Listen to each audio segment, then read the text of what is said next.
الحمد للہ رب العالمین والصلاة والسلام علی سید المرسلین وعلی آلہ واصحابہ وازواجہ وذریاتہ وبارک وسلم تسلیما کثیرا کثیرا اما بعد۔ محترم سامعین، السلام علیکم ورحمۃ اللہ وبرکاتہ۔ باب الاخلاص و احضار النیہ کی جو احادیثیں چل رہی تھی،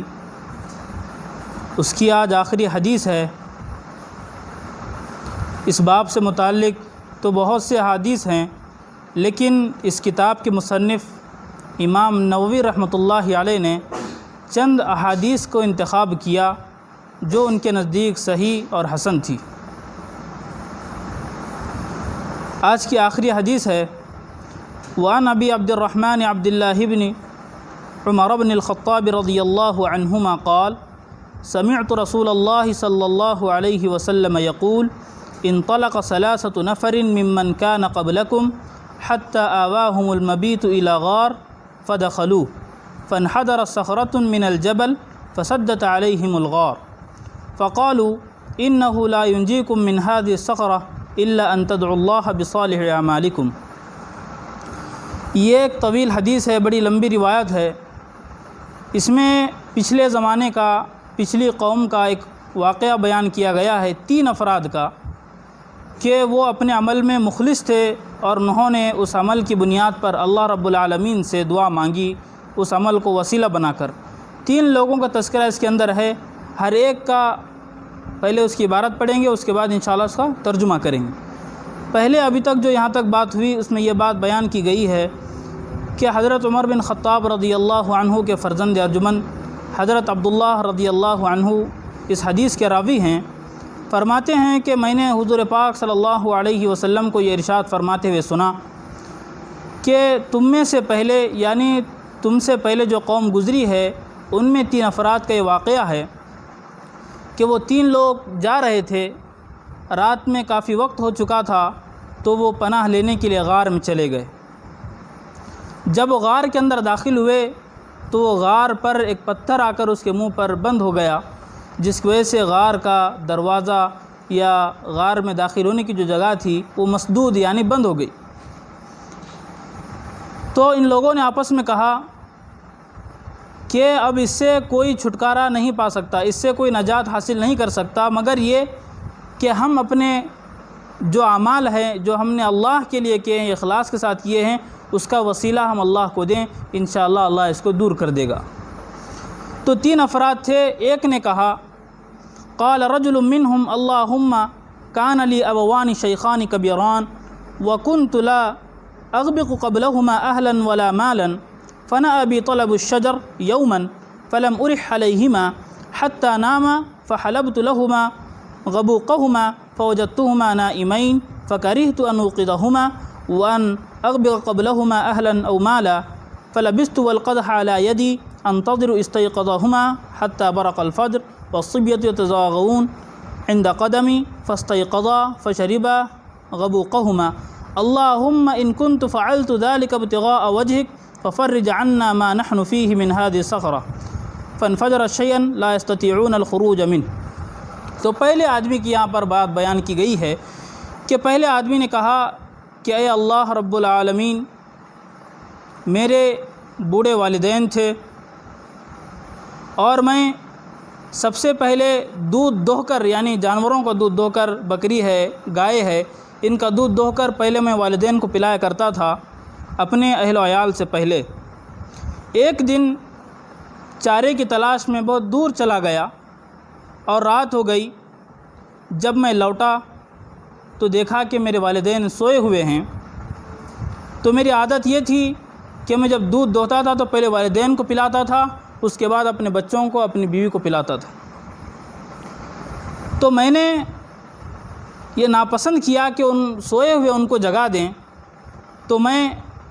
دودھ کا پیالہ اپنے ہاتھ میں لے کر ان کے سرہانے کھڑا ہو گیا، یہاں تک کہ صبح ہوئی، اور حال یہ تھا کہ بچے میرے قدم کے پاس بلبلا رہے تھے بھوک کی وجہ سے، لیکن میں نے اپنے والدین پر ان کو ترجیح دینا مناسب نہیں سمجھا۔ فجر تک میں کھڑا رہا، جب وہ بیدار ہوئے اپنی نیند سے تو مجھے کھڑا ہوا پایا، انہوں نے اپنا دودھ جو ان کے لیے دوہا گیا تھا انہوں نے پی لیا، پھر میں نے اپنے اہل و عیال کو دودھ پلایا۔ تو اس آدمی نے اپنا یہ واقعہ بیان کر کے اللہ رب العالمین سے درخواست کی، دعا کی، اے اللہ اگر یہ کام میں نے تیری رضامندی کے لیے کیا ہے تو یہ پتھر جو ہم پر بند ہو گیا ہے اس کو ہٹا دے۔ تو اتنا کہنا تھا کہ وہ اس غار پر جو پتھر تھا وہ تھوڑا سا ہٹ گیا، لیکن اتنا نہیں ہٹا کہ اس میں سے آدمی باہر نکل آئے۔ تو پھر دوسرے آدمی نے کہا، قال الآخر اللہم انہ کانت لی ابنۃ عم کانت احب الناس الی وفی روایت کنت احبها کاشد ما يحب الرجال النساء فاردتها على نفسها فامتنعت مني حتى ألمت بها سنة من السنين فجاءتني فأعطيتها 20 و100 دينار على أن تخلي بيني وبين نفسها ففعلت حتى إذا قدرت عليه وفي رواية فلما قعدت بين رجليها قالت اتق الله ولا تفض الخاتم إلا بحقه فانصرفت عنها وهي أحب الناس إلي وتركت الذهب الذي أعطيتها اللهم إن كنت فعلت ذلك ابتغاء وجهك فافرج عنا ما نحن فيه فانفجرت الصخرة غير أنهم لا يستطيعون الخروج منه۔ تو یہ دوسرے آدمی کی بات ہے کہ دوسرے آدمی نے کہا،